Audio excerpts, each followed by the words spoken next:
You ever just like take a shower and go on the toilet? You have this random thought, like this random cringe thought, this random thing that you said way back when. And you're just like, why? Why did I do that? Why did I say that? Why? Why? Hi, my name is Lee, and I'm diagnosed with inattentive ADHD. And today I want to talk a bit about RSD, otherwise known as rejection sensitive dysphoria.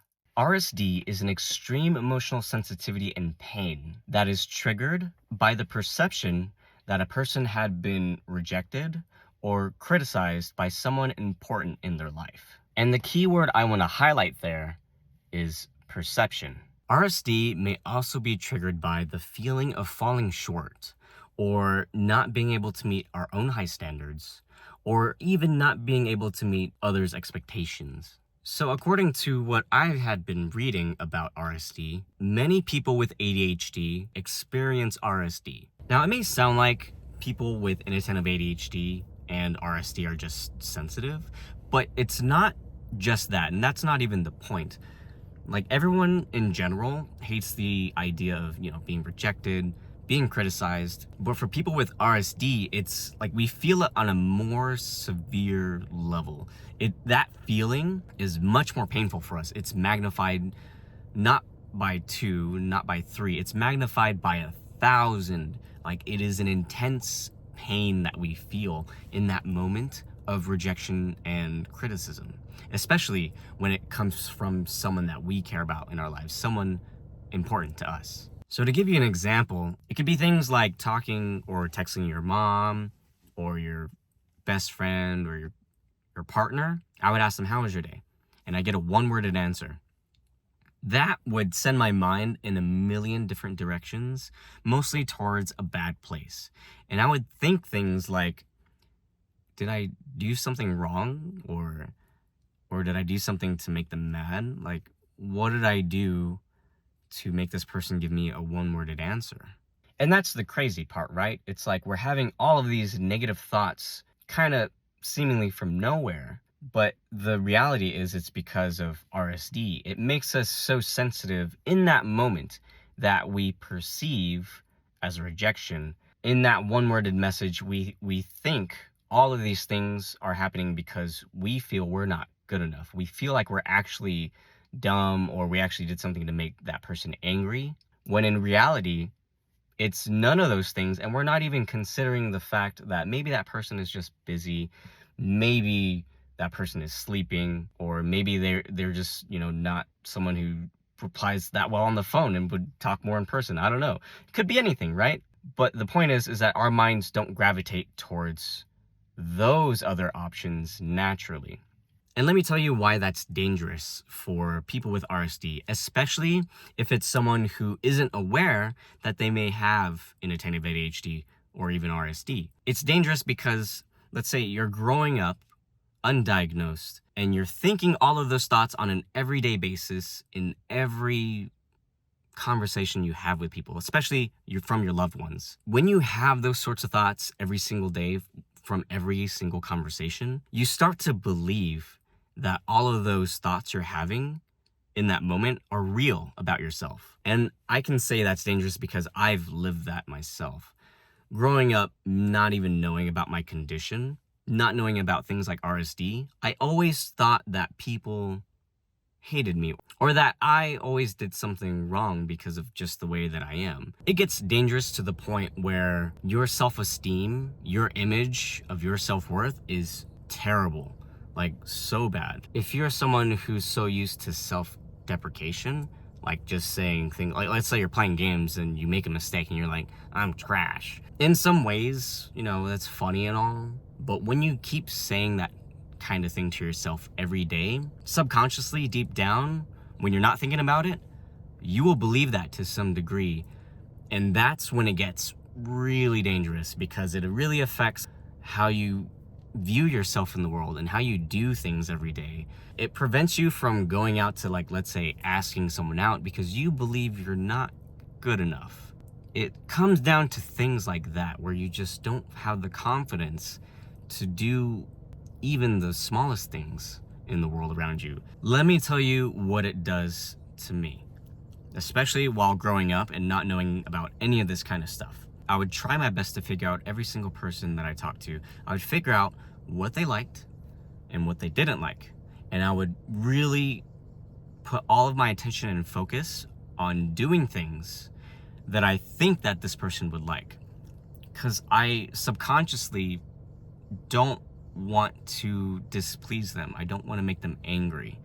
And I didn't know this before, but I think I mainly did that just to avoid that feeling of rejection, that feeling of letting someone down. And every time I just tried to focus on pleasing them, I forgot everything about what even I wanted in the first place.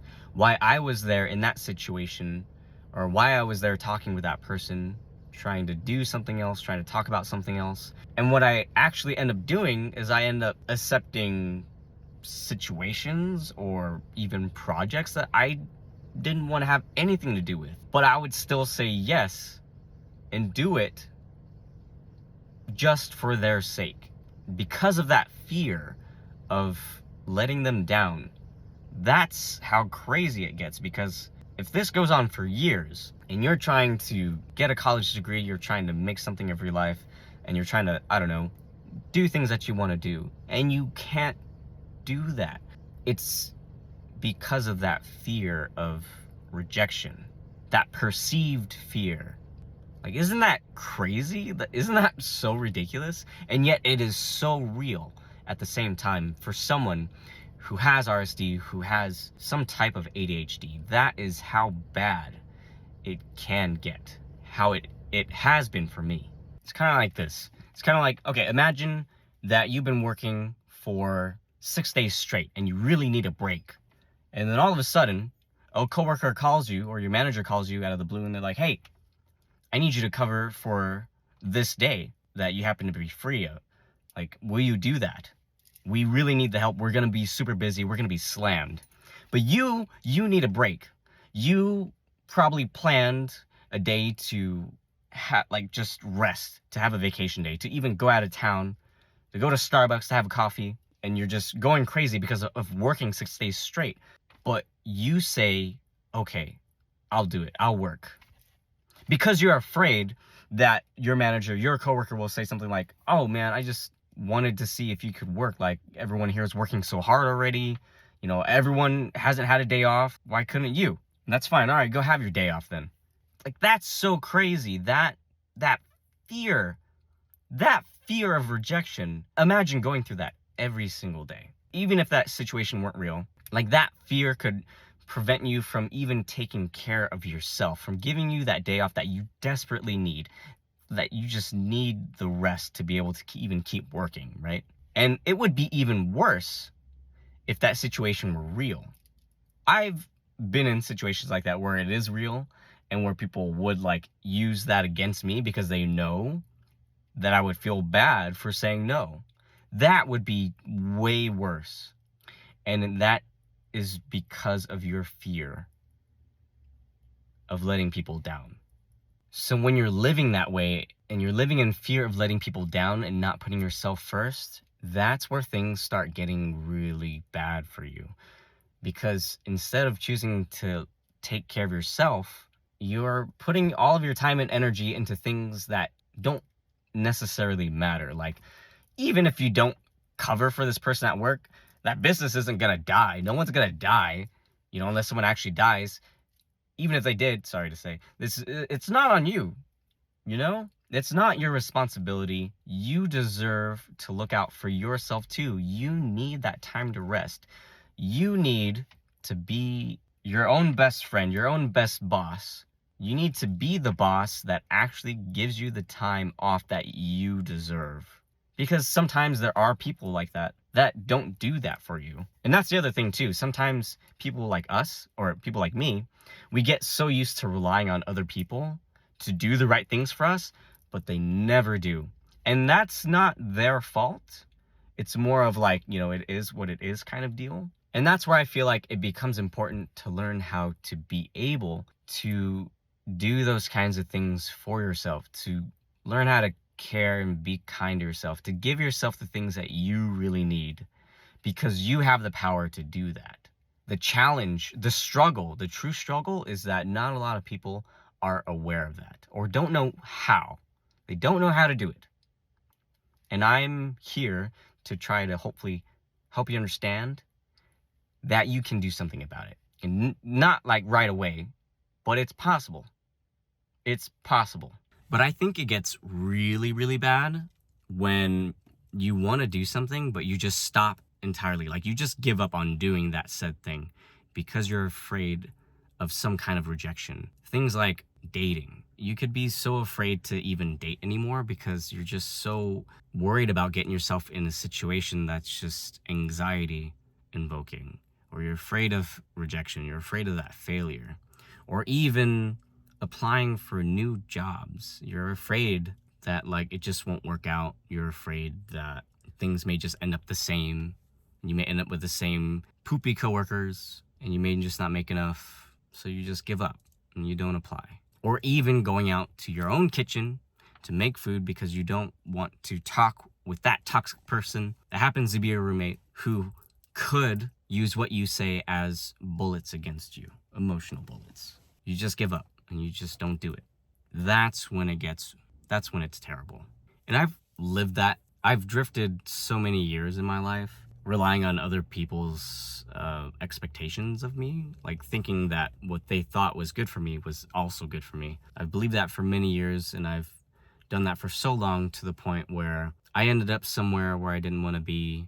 I ended up working somewhere I didn't want to do for the rest of my life, and I ended up giving up on my dream of becoming an artist because I didn't know what to do from there. Like I was also afraid of failure. I didn't really have any guides or role models in my life at that time to help me understand that the only person who knows what's best for me is me. And I just lacked that self-confidence in myself to even want to do that for myself. I felt really lonely and miserable. Like I just felt so helpless. And I feel like that is what it's like for someone with inattentive ADHD and RSD, especially when they don't know that they even had that condition. That's how dangerous it can get, especially when you're not getting the right help that you need. So some people try and take medication for their RSD to manage it. I don't know much about that, but for me, I was fortunate enough to have started my mental health journey a few years ago. And what I learned was that whenever I had those negative comments, like whenever I had those one-liners and I would think, oh, why do they hate me? Maybe it's just because I'm ugly or something. I don't know. When I had those thoughts, I would pick them apart one by one, and it took a long time, but I would just literally ask myself when that happened, why do I think that they hate me? Why do I think that I'm even ugly? Why do I think that they think that I'm ugly? These are the thoughts that I am perceiving. Keyword, perceive. When I was aware of that, like it was my perception, it started to occur to me that maybe there's also other factors going on here that I'm not thinking about. Like maybe this person's just busy. Maybe they actually prefer to talk in person, or I don't know, maybe they just have nothing else to say. That's when I learned how to separate replies from being so personal, let's say. And then it would hurt a lot less. And then I would eventually have much less of those comments in my mind for every similar interaction that I would have with people. And in doing that, that itself took time as well. Like it took me a long time to like really reprogram that kind of thought in my mind, because I eventually started to view it as like a bad habit that I just developed because I didn't know any better growing up. So whenever I had those negative thoughts where I would bring myself down, or I would think about these situations so negatively, because realistically, I can't really know what another person's thinking. And once I started to understand that, it made my life a lot easier, because then I started to realize, okay, these thoughts are coming from me. And then from that point, it still gets really hard for someone with inattentive ADHD and RSD to control our own thoughts. And what helped me better control my own thoughts is to really, really understand myself more as a person. And what I mean by that is like really understand the things that I want in life, the kind of person that I want to be. Like, do I believe I'm a good person? I believe I'm a good person. when you really think about what makes you who you are, you start to think about the intentions behind the things that you do. Maybe I'm getting ahead of myself here, but the intentions that you have as a person really defines who you are as a person. And I think in understanding that, you can really better understand where your inner dialogue is coming from. You could be having all these negative thoughts about yourself because you actually have a bad mental image of yourself. And of course, you probably heard this a million times, but the kinder you are to yourself as a person, the more you start to love yourself, the more compassionate you are towards yourself, the better your inner dialogue comes out to be. I know it's really hard to control our thoughts, our inner dialogue, but it's possible. And the way to do that I found was to really get to know yourself, really understand yourself, and ask yourself questions like, what kind of person am I? What do I want to do? Where do I want to be? Things like that. Answer yourself honestly without judgment. Just really give yourself an answer, because that would be the true raw answer. And then from there, you can continue asking more questions on like why you even like this in the first place, why you're even doing this in the first place. And you'd be surprised that maybe that answer stemmed from either you, a younger version of you, or from someone else, maybe your parents, maybe from an old friend that you don't talk to anymore, maybe even someone you don't like. When you get down to those core reasons, you really start to understand that those are probably the very things, the foundations that made you who you are and really affected why you think the way you do. And from there, you can really think about where you want to go with that, because you have the power to change it if you want to. Like, it's not set in stone unless you want it to be set in stone. Not a lot of people realize that. It's really easy, especially for someone with inattentive ADHD and RSD, to really beat ourselves up and be our own worst enemy. It's hard. And that's why the method that I'm talking about is really, really difficult, because I've lived that. I also found it the most effective way to be able to not overcome RSD, but to really adapt to it. In my opinion, RSD is something that's just a part of me. It's something that I can't really change. I'm still super freaking sensitive to like random comments out there. I'll snap. I'll still snap. But the biggest difference now is that I can choose not to snap. I can choose not to say anything. I can still feel that pain in the moment, but I can understand that where they're coming from is not where I think it is. And I think when I do that so many times, that it becomes second nature. It becomes a new habit for me to be able to adjust in that moment. Like, oh, I know that wasn't personal, so I don't need to snap. Let me just process that either now or later. And I think being able to do that changes so much for you. It changed so much for me as an inattentive ADHD person. Like, I've been practicing this for months now, ever since I was diagnosed with inattentive ADHD. It was difficult. It was extremely difficult. But luckily, since I was already learning how to try to be more confident in myself, how to be more kinder to myself, and how to be more compassionate towards myself, which is really hard, it's really difficult, it just really started to help me overall in my relationships in general. Because I felt like it was really easy for me to hurt people unintentionally, especially like my close friends or even my family sometimes, or people that I really care about. Like, it would just be so easy for me to snap because of how sensitive I am due to RSD. But thanks to being aware of who I am as a person, it helps me discern that the comments that I'm thinking are not real. My awareness of that not being real really, really helps me get along with people a lot better in a sense. I still have trouble talking with some people and being in some situations sometimes still. It's still a process, but I can definitely say that things are way better for me once I started to learn more about myself, learn more about where I was coming from, even learning how to say no for myself, and learning how to stand up for my own opinion, my own thoughts, my own dreams.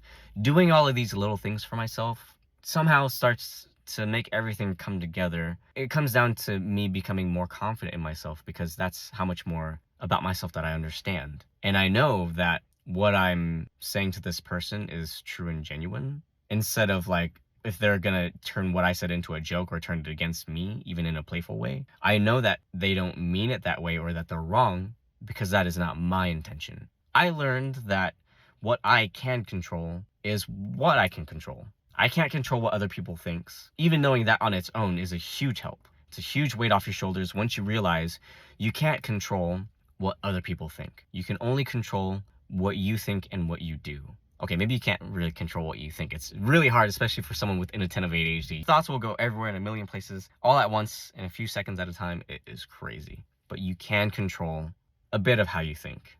You can change you can like kind of like rewire your thinking process, kind of like a habit, you know? I learned that all the bad thoughts that I would have is more like a habitual bad habit kind of thing, because that's how I grew up knowing how to do that. But you can also learn how to reprogram that thinking into a much better way. Doesn't necessarily have to be good, but it can be better than what you're already thinking. It's possible. You just need to practice it. It's just like a muscle. Think about that habit as a muscle, just like how if you were to draw every day, it may be bad, it will be bad for like the first 100 times, but if you draw that same circle again for that 101st time, it would be better than the first one in some way, right?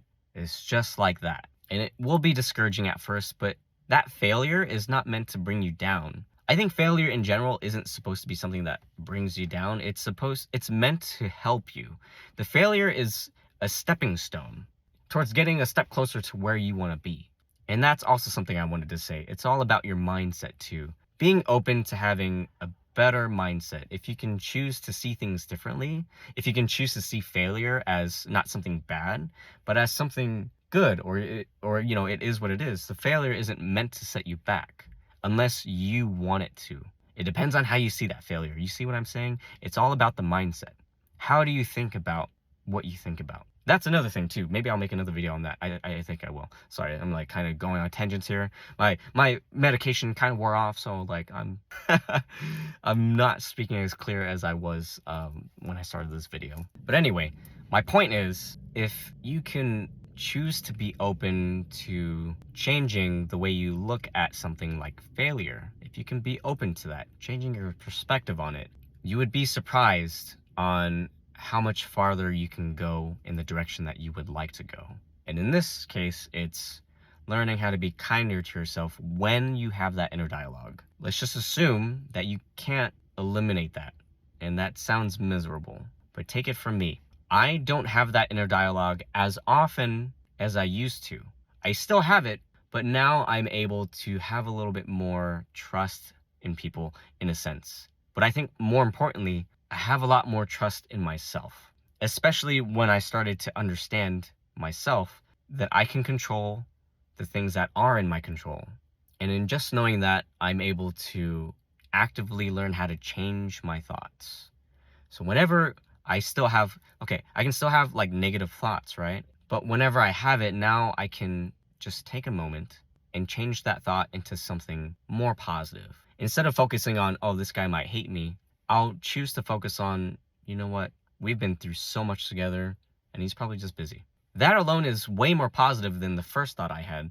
And once I continually practice doing that, like changing my thoughts into a better one, you'd be amazed. You would give yourself you would give yourself much less headaches, much less torment of hearing your negative inner dialogue. Again, sometimes it can still happen, but with practice, you'd be surprised on how much of a difference it can make for you.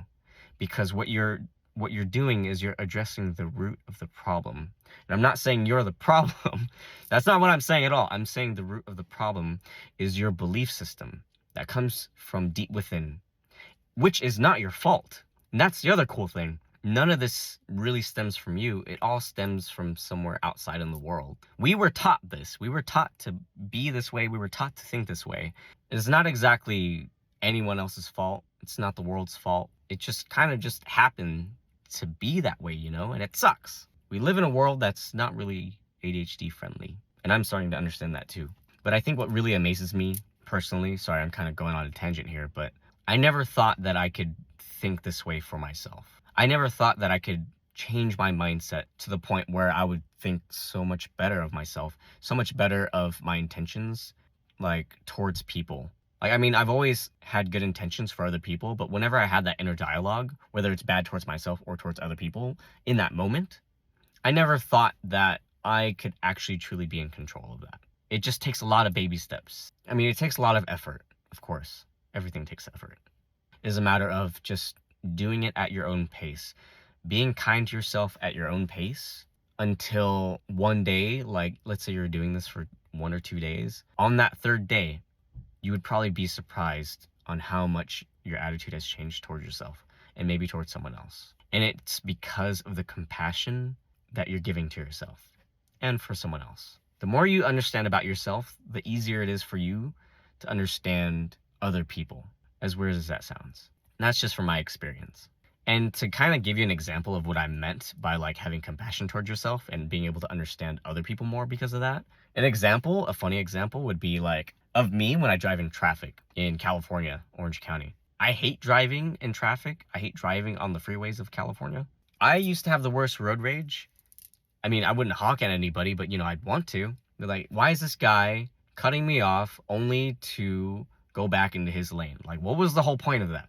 Why is this guy even like speeding in the first place? And then one day I realized that I was doing that, but because I was usually on my way to work or I'm running late, right? It didn't occur to me until one day that, maybe this person is just going through the same thing that I had gone through. Maybe he's on his way to work. Maybe his intention wasn't to cut me off, but that he's actually like legitimately in a hurry and he's making bad driving choices because he's in a hurry. The funny thing is, I would have never understood that, I guess, until I really experienced that myself. The more I started to understand myself, the more I started to see the reasons why people do the dumb things they do in traffic. I'm not saying I'm 100% right, but it makes me more forgiving for the people that do stupid things in traffic. Because maybe they are running late, or maybe this person is tired. Maybe that's why they're going so slow. Or maybe this guy like just really needs to get into our lane, but people won't let him pass. So someone has to let him pass. I guess I'll let him pass. It's like, it makes it easier for me to imagine myself in their shoes because I have literally already experienced that, but I never stop to think that they're also experiencing what I am. And I think that's what it means to learn, like to be more compassionate towards yourself. The more you start understanding yourself, the more you understand why you've been in these situations, the more you can start seeing that scenario in other people.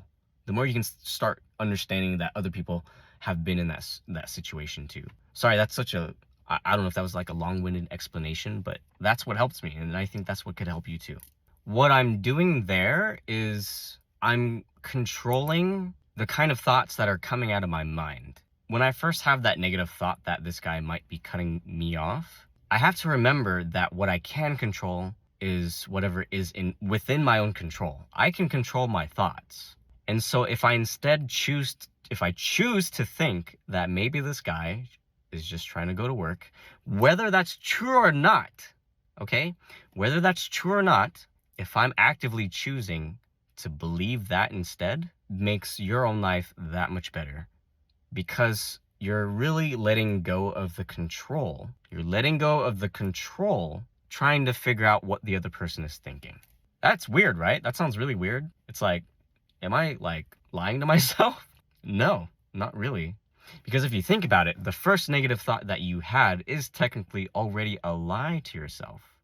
Because you don't know what other people are thinking. You might think you know, and even if you actually might be right, it doesn't change the fact that you can't think for the other person. You can't control what other people think. I think when people start to understand that, you really let go of this weird weight off your shoulders. Because I feel like what a lot of people do without realizing it is they really try to have some sort of control. Okay, this is very general, right? But some people like to have some sort of control. And it's not just pertaining to what people think, but sometimes, like, let's say, okay, for example, let's say for parents, they want their kids to do the right thing. They tell them to do what the right thing is, and they want them to do it. But the kids don't do it. And it's usually because, the kids don't know any better and they don't want to listen to their parents. Even if their parents are right. Even if they're right. No one's at fault. It simply is what it is.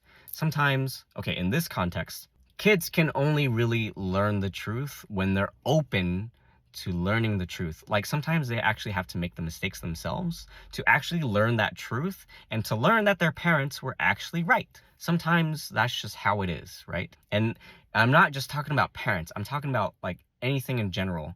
When someone is ready to learn the right thing or what is the truth, they have to actually be ready in that moment, to actually be willing to listen, to be willing to understand. When you can be open to letting go of the fact that you actually can't control what other people are thinking, you release yourself from this strain that you've always been putting on yourself without realizing it. Like having that burden off your shoulders helps you put more of your focus on what actually is important to you. Like actually focusing on changing your thought into a better one because we have control of that.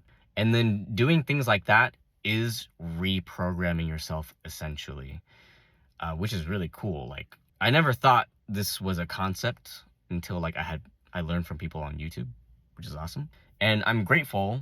Sorry, this is a tangent again. I'm grateful that people are even talking about this kind of thing now because it for people like me back then who didn't have anyone to guide me or teach me about these things. I didn't even learn about this kind of stuff in school, which sucks. Like when you are able to understand that concept, that's when things really start to change for you, especially if you're someone with inattentive ADHD with RSD. I feel like my life has been so much easier now once I started to let go of the idea of thinking about what other people think of me. I could never truly know that, so I had to learn how to let go. I had to learn how to let go of that idea of what that thing that I do to myself.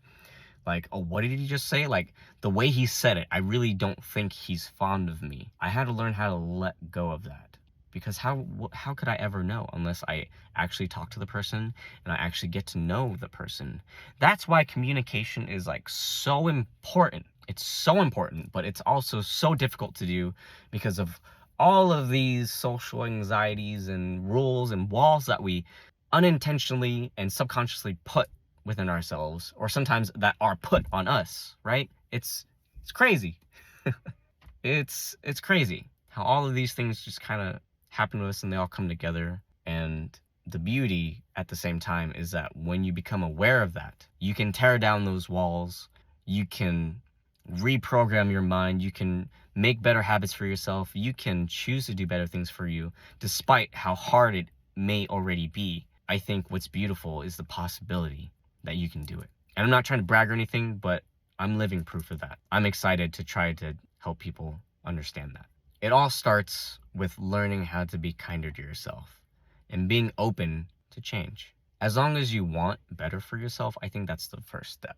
Believe it or not, I know a lot of people who don't want better for themselves and who want to be stuck in that, whatever mindset that they're in, or who aren't even aware of what's going on. I think that's the scary thing, is that when you go through life and you're unaware of what's holding you back, like, I think that's the scariest thing.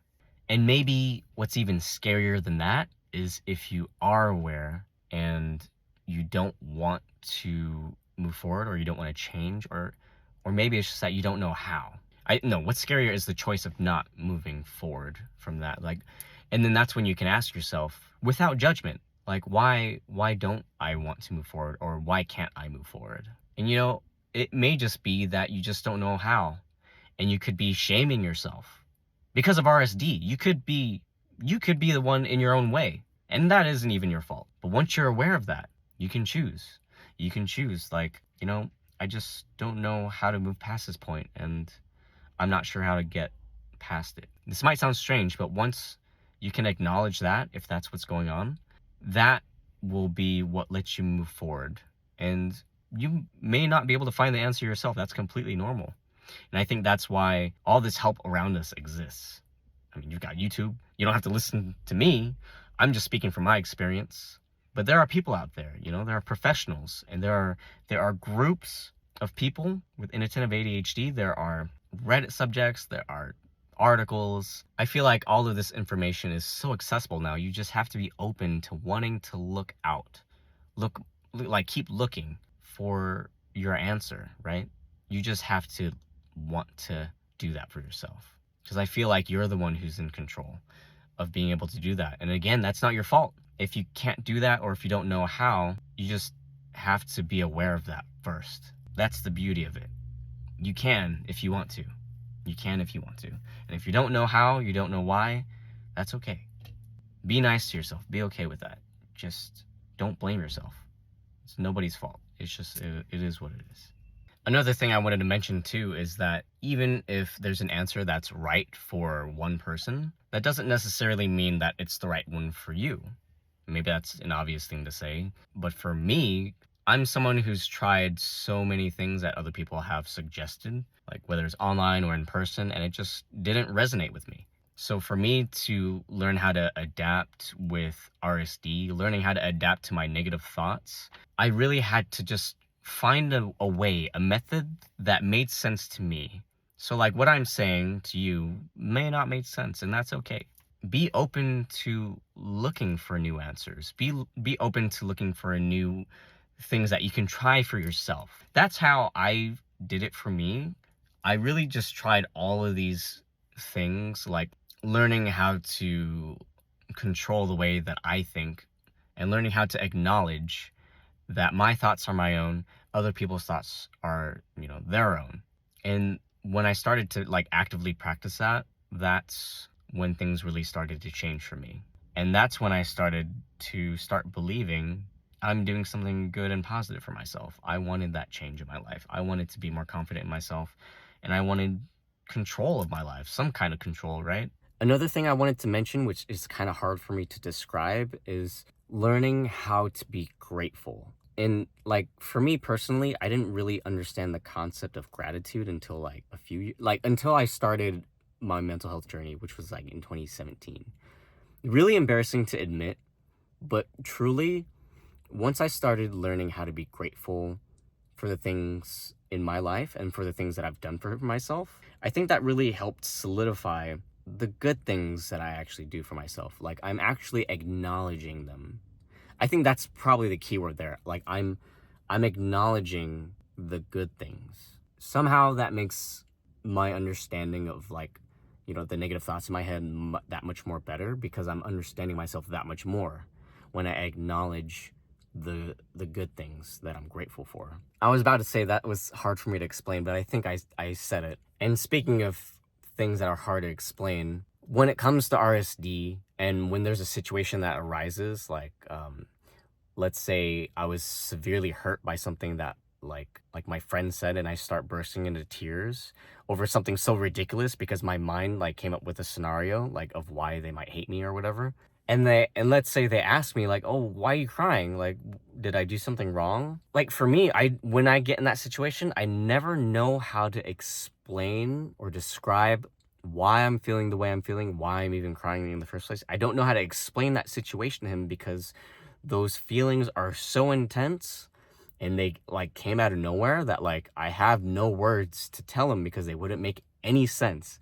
It's really weird. I always thought it was an inattentive ADHD thing, but I guess it relates and pertains to RSD. I encourage you to look more into that, but if you have inattentive ADHD, you would probably know what I'm talking about. Like, I feel like in general, it's hard for me to explain things, but like when it comes to like explaining my feelings of when that situation happens, like if my girlfriend like asked me to describe why I felt so strongly towards something that I was hurt about, and I'm like, I don't know how to describe it. It's just I just feel that way. Like I get into that situation so many times that like sometimes I choose not to say anything at all, and I keep that pain in myself. I keep it inward, and I end up not saying anything at all just to avoid trying to be in that situation of trying to describe what I can't describe to her because that would be painful for me. That situation would be painful for me. And that's how complicated RSD can be, and it sucks. It sucks so much. What that means is that like I live my life not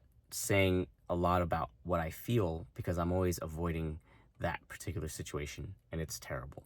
And I can tell you, if you ever live that way, like with RSD as an inattentive ADHD person, man, I've said that phrase so many times. But when you live that way and you live without being able to say how you really feel, like you really negate who you really are as a person, And you don't mean to do that. Like I never mean to do that. It's just I'm so conditioned to not speaking my feelings because I don't want to be hurt when I can't describe how I'm feeling to that person because I can't. I don't know how.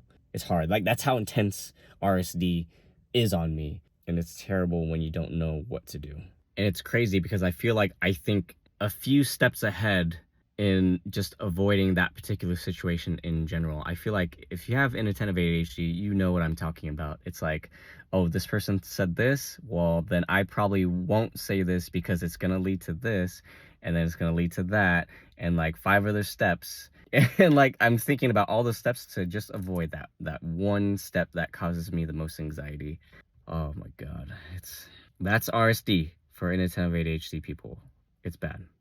So a lot of you may not know what Final Fantasy VIII is, but there's this main character who is very introverted and he has a lot of inner dialogue. And as a kid, I resonated with that main character. His name is Squall. And I felt like a lot of people hated Final Fantasy VIII or didn't understand it because it's so weird. Like, what kind of person like that even exists?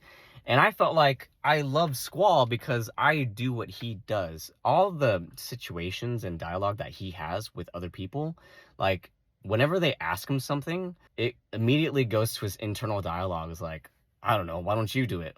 It's like, well, I don't want to be the leader. Why am I the leader? And then he ends up saying, okay, I'll do it. Like, to me, it feels like he just doesn't want to face the consequences or the rejection, right? It's like he doesn't tell people his true feelings. And maybe it's like not directly the same as like inattentive ADHD, but like growing up, that's why I like Squall so much, is because that was me. And it was just so hard. I felt so much for that character because, like, in the end, he starts growing as a person. He starts to learn how to open up. He starts to learn how to choose to want to be okay with caring for other people, but he never, he didn't know how to show it. And to me, that was so beautiful as a kid. I'm like, man, I wish I could be that way. Like, I am that way as a kid, and I want to be able to express how I feel eventually. I want to overcome those walls. That's what it feels like when you're living with RSD and having inattentive ADHD. You just have so much internal dialogue. Sometimes, most of the time, you are your own worst enemy, and it's just so difficult to learn how to be your own best friend. Once you learn that things are out of your control, and if you can learn how to let that go, I feel like that is what really helps you take a step towards being kind to yourself and really changing the way you think about things. It really changed my perspective, so I don't know. I hope that helps you. Thanks for watching. I hope that was helpful. And if there's anything you want to know more about of what I was talking about, or if you want me to expand more about like how to have better control of your thoughts or anything like that, leave a comment because I'd love to hear from you. Thank you again, and be kind to yourself. Have a good one, okay?